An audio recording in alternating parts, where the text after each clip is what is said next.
Now next topic is informal communication. Informal communication क्या होता है?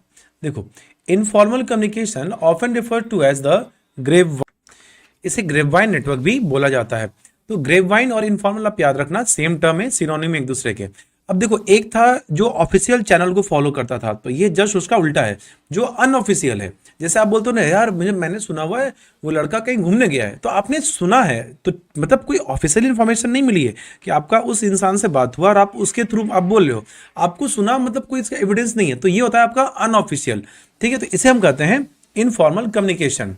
Unlike formal communication which flows which follows set protocols. देखो, formal communication होता है वो एक प्रोटोकॉल है, वो एक नियम है, वो एक रूल्स एंड रेगुलेशन है, उनको फॉलो करना होगा अगर आप फॉर्मल को फॉलो कर रहे हो। यहाँ पे कुछ भी ऐसा नहीं है, मतलब कुछ भी बोल सकते हो किसी के बारे में, कोई इन्फॉर्मेशन का सोर्स नहीं है, कोई ओरिजिनलिटी नहीं है, डेटा कहाँ से आया, किसने बताया, पता ही नहीं होती है। ठीक है, it occurs naturally among employees as they interact socially, sharing information rapidly and often covering a wide range of topics, including work related issues, personal matters and organisational changes.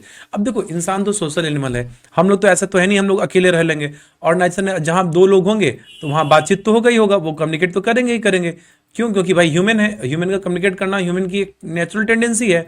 तो वो बात करेंगे, पर्सनल इशू हो सकती है, organisation के बारे में इशू हो सकती है, जिस वर्क प्लेस पर काम कर रहे हैं वहां कुछ प्रॉब्लम हो रही है उसके बारे में बात करेंगे। तो ये नेचुरली ऑकर होता है। Clear? While information informal communication can build relationship and spread information quickly. देखो, इसका फायदा है कि जैसे हम आपका आपका फ्रेंड होता है ना स्कूल में, आपका बेस्ट फ्रेंड है, आप उससे बात करते करते रिलेशनशिप बनता है। ठीक है, और लेकिन और इन्फॉर्मेशन क्या होती है, बहुत जल्दी फैलती है, क्योंकि कोई रूल्स एंड रेगुलेशन को इसको फॉलो कराने की हमें जरूरत नहीं है। इससे क्या होता है, इससे सबसे बेनिफिट होता है, सबसे बड़ी बात होती है कि इससे इमोशन, जो सेंटिमेंट्स होती है ना, जो एक्चुअल भावनाएं होती हैं, उनका हमें पता चलता है कि कोई बंदा, कोई पर्सन क्या फील कर रहा है। लेकिन इससे प्रॉब्लम ये होता है कि इससे फेक इन्फॉर्मेशन, डिस्टॉर्टेड, किसी ने बोला कुछ, जाके उसने कुछ और बोल दिया, तो इससे क्या हुआ, मिसकम्युनिकेशन हो गया, डिस्ट्रैक्शन, कन्फ्लिक्ट आता है कि कोई किसी के बारे में बोला, जानते हैं आपके बारे में वो आदमी ऐसे ऐसे बोल रहा था, और उसको जाके बोल दिया कि आपके बारे में ऐसे ऐसे बोल रहा था, अब दोनों लोगों को आपस में लड़वा दिया। तो ये होता है आपका इनफॉर्मल की वजह से प्रॉब्लम होता है। क्लियर? अब इसके टाइप्स होते हैं, मैंने यहाँ डायग्राम बनाया है, तो दे आर सर्टेन टाइप्स, तो 4 types of informal communication are there. आप जैसे डायग्राम से आधे चीज़ों को समझ जाओगे, आइए उसको ध्यान से देखते हैं। देखो, पहला है तुम्हारा सिंगल और स्ट्रेट लाइन चेन मॉडल। तो नाम क्या है? सिंगल और स्ट्रेट लाइन चेन मॉडल। तो इन ऑर्गेनाइजेशनल कम्युनिकेशन द सिंगल और straight line chain model refers to a communication network they where information passes sequentially from one person to next in a linear chain। Linear मतलब straight line, जैसे ए ने B को बताया, B ने सी को बताया, D C ने डी को बताया, डी ने ई को बताया। तो each individual communicates with the next in line creating a straight unidirectional flow of information. A ने बी को कुछ बताया, बी जाकर सी को कुछ बता दिया, डी ने फिर सी ने डी को बता दिया, डी ने ई को बता दिया। तो जब अगर कोई भी कम्युनिकेशन इस तरीके से होता है तो कहलाता है आपका सिंगल और straight line chain model. So in a example, in a chain network with the company, a message from the CEO might be communicated to a manager who then relays it to a supervisor and finally it reaches the front line employees। ठीक है, एक minute रुक जाना। Clear? तो information A ने B को कुछ बोला, बी ने सी को कुछ बताया, सी ने डी को कुछ बताया। जैसे ए ने बोला बी को, यार मेरे को लग रहा है ना ई जो लोअर डिपार्टमेंट है राम है, बड़ा अच्छे से काम नहीं कर रहा है। तो फिर ये बात बी ने सी को बता दिया, सी ने डी को बता दिया, डी ने ई को बता दिया, और ई तक बात पहुंच गई। तो ये थोड़ा बहुत फॉर्मल सिस्टम्स जैसा दिखता है। ठीक है, लेकिन यहाँ पे चूंकि इनफॉर्मल का हिस्सा है तो फॉर्मल वाली सारी चीज़ों को फॉलो इसमें नहीं किया गया हुआ है। तो ये कहलाता है आपका सिंगल और स्ट्रेट लाइन। ठीक है, अब जैसे देखो, एक कोई directive from top management about a new policy might be communicated through the chain network. CEO ने वाइस प्रेसिडेंट को बोला, वाइस प्रेसिडेंट ने इसको बताया। ठीक है, और ऐसे करते करते इन्फॉर्मेशन एम्प्लॉइज तक पहुंच गई। तो ये कहलाता है आपका सिंगल। अब है आपका क्लस्टर मॉडल। तो क्लस्टर मतलब ग्रुप होते हैं।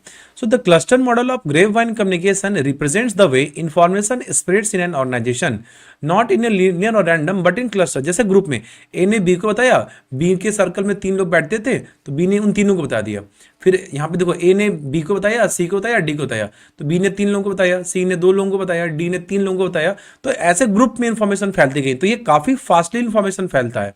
जैसे व्हाट्सएप पे किसी को, मतलब मान के चलो कि व्हाट्सएप पे आपका ग्रुप था, आप लोग तो एक कोई मैसेज आया, आपके किसी एक फ्रेंड का, तो आपने अपने 4-6 फ्रेंड को मैसेज किया, देखो ऐसे हुआ, उन 4-6 ने अपने 4-6 फ्रेंड को मैसेज किया, तो ये क्लस्टर्स में फैल गए। क्लियर? अब ये काम कैसे करता है? देखो, सबसे पहला एक होता है हमारे साथ इनिशियल सोर्स। इनिशियल सोर्स मतलब जहां से इंफॉर्मेशन स्टार्ट हुआ, जिसने कम्युनिकेशन करना स्टार्ट किया। फिर वह selected dissemination, this person communicates information to a select few individuals. उसने सेलेक्टेड फ्यू लोगों को इन्फॉर्मेशन बताया, जो जिन्होंने कुछ और लोगों को बताया, और इस तरीके से क्या बन गया? लोगों का क्लस्टर, ग्रुप बन गया। ठीक है, जैसे यहाँ पे BFGH का ग्रुप बना, ए ने 3 लोगों को बताया किसको किसको, BCD। ठीक है, BCD ने अपने अंदर 2-3 लोगों को बताया, ऐसे करके इन्फॉर्मेशन फैलती गई, तो ये बना गया क्लस्टर फॉर्मेशन हो गया। फिर हुआ एक्सपेंशन। एक्सपेंशन मतलब फिर इन्फॉर्मेशन क्या हो गई? काफी स्पीड से फैलनी स्टार्ट हो गई। तो आप याद रखना, विच इज द फास्टेस्ट मॉडल में आता है आपका क्लस्टर। अब इसमें फीचर क्या होता है? तो देखो, नन लीनियर, जैसे ऊपर में हम लोगों ने लीनियर मॉडल में पढ़ा था कि इन्फॉर्मेशन क्या थी? एक लीनियर, एक सिंपल पैटर्न, ए ने बी को, बी ने सी को, स्ट्रेट लाइन में जा रहा था। यहाँ पे कोई पैटर्न नहीं फॉलो होता है। ठीक है, यहाँ क्लस्टर्स के बीच में जाते हैं, इन्फॉर्मेशन काफी ज्यादा फैलती है, और जितने ज्यादा बोलने वाले रहेंगे बात उतनी तरीके से बोलते हैं। मतलब मैंने बोला आम, उसको सुनाई दिया इमली, तो उसने बोला उसे कुछ कुछ। तो जितने ज्यादा माउथ्स रहेंगे उतना ज्यादा इन्फॉर्मेशन डिस्टॉर्ट होना स्टार्ट हो जाएगा। क्लियर? अब हमारा star of gossip pattern of grapevine. Star है बंदा, वो स्टार है। ठीक है, थोड़ा आप समझोगे ऐसे। This is known as the fastest model of grapevine. देखो, सबसे ज्यादा फास्टेस्ट है आपका स्टार है, उसके बाद आपका क्लस्टर था। क्लियर? तो आप याद रखना, फर्स्ट और सेकंड में पूछता है कि विच इज द फास्टेस्ट, तो फास्टेस्ट पे हमेशा स्टार ऑफ गॉसिप पैटर्न आएगा। Clear? The star of gossip pattern in grapevine communication is a method where one central figure becomes the hub of information. जहां पे एक सेंट्रल फिगर है, ठीक है, जैसे आप लोग देखते हो ना स्कूल में लड़के लड़कियों में, कोई एक आदमी है जिसको सारी सबके बारे में बता रहता है। वो बोलता है कि भाई कोई इन्फॉर्मेशन लेकर आए हो। जैसे स्कूल में आप देखते हो, कॉलेज जाते होगे तो ग्रुप में कुछ ऐसे 1-2 लड़के होंगे, लड़कियां होंगी, जिनको कॉलेज में क्या हो रहा है, कहाँ पे कब हो रहा है, किसने क्या बात किया, किसके साथ क्या चक्कर चला, उसको सब पता होता है।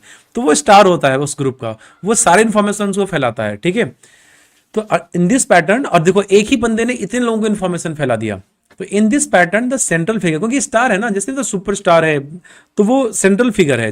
ठीक है, here's a piece of information and then spreads it out to multiple people. जानते हो, अरे जानते हो, जैसे मान लो कि कोई एक पर्सन है, मैं हूं, मुझे कोई बात पता चले, तो मैं गया, अरे राम सुना, ये बात क्या हुआ? फिर मैं कुछ दूर जाता हूँ, कोई एक बंदा मिला, मैंने उसको बता दिया, तो मैं वो एक सिंगल पर्सन बन जा रहा हूँ जो सारे इन्फॉर्मेशन को इधर से उधर कर रहा हूँ। तो ये कहलाता है आपका star network. This method is fast and ensures information reaches many individuals quickly.